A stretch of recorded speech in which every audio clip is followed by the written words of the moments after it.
Today, we're looking at this clean factory bezel, comparing it against the ARF factory version. At first glance, there's not much difference, right? To properly assess them, we need to use a 15x magnification loupe to teach you how to authenticate them. Without further ado, let's get straight to the images. The most crucial part of this bezel is the fluting. Let's look at the junction point of these markers, right here. If we zoom in, you can see the clean factory bezel still has a faint machining mark. The ARF bezel, however, has no trace of this mark at all.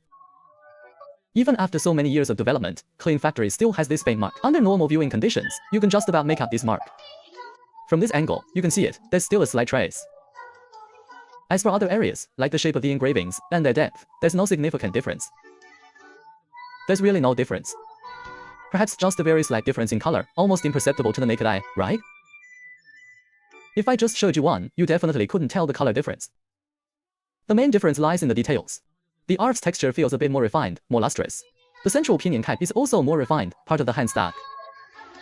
Without magnification, they look almost the same. But under loupe, there's a definite difference. Otherwise, the price gap wouldn't be justified. It would be impossible to achieve this quality at a lower cost. The dial. Both the clean and ARF use super luminova for the luminous powder, so the markers have a granular texture. The genuine Lune is also granular, but the ARF's texture is noticeably more pronounced than clean's.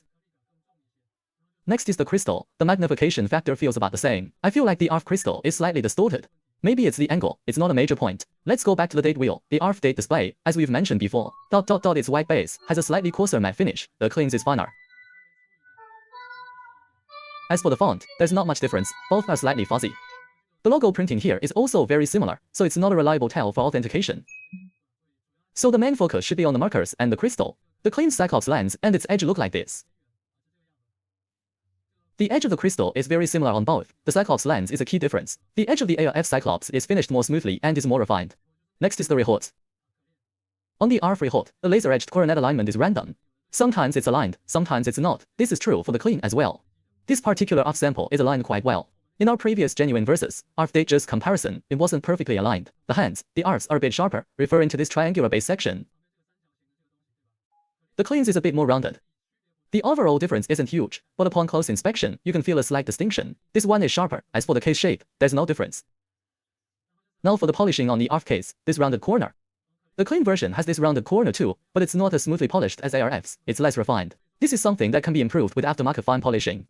This area on both the ARF and clean has sharp edges. We mentioned this in the movement review. Now for the bracelet. The chamfering on the ARF is slightly better, which may result in slightly higher wearing comfort. At least when I handle it, it feels about the same. The front feels similar as well. You can't really tell by touch, but when photographed, it becomes apparent that the chamfering on the ARF is more refined and smooth. Now for the clasp, this area. Is also very similar.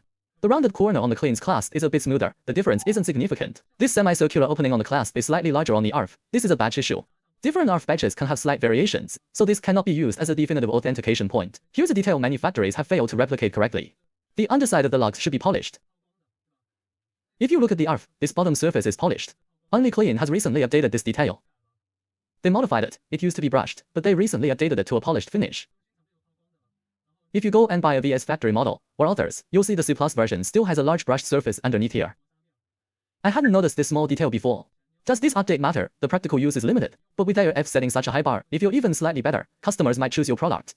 The engravings on the clasp, we've covered this in the Datejust review, so there's not much to discuss. You can just refer to the previous Datejust authentication video. A simple comparison will do. The font and other details are virtually the same, so I won't zoom in. If you're interested, you can watch the previous comparison video. The clean factory clasp, like the Daytona's, is adjusted this way. The internal structure is also the same. There's no major difference. Now, let's feel the action of the rotating bezel. This is the genuine one. The genuine one also has some play, but it feels quite lively. It has this active quality. The genuine is relatively tight. Now let's try the clean one. It also has a bit of this active feel. It's also quite tight. It's about the same. Let me try it one more time.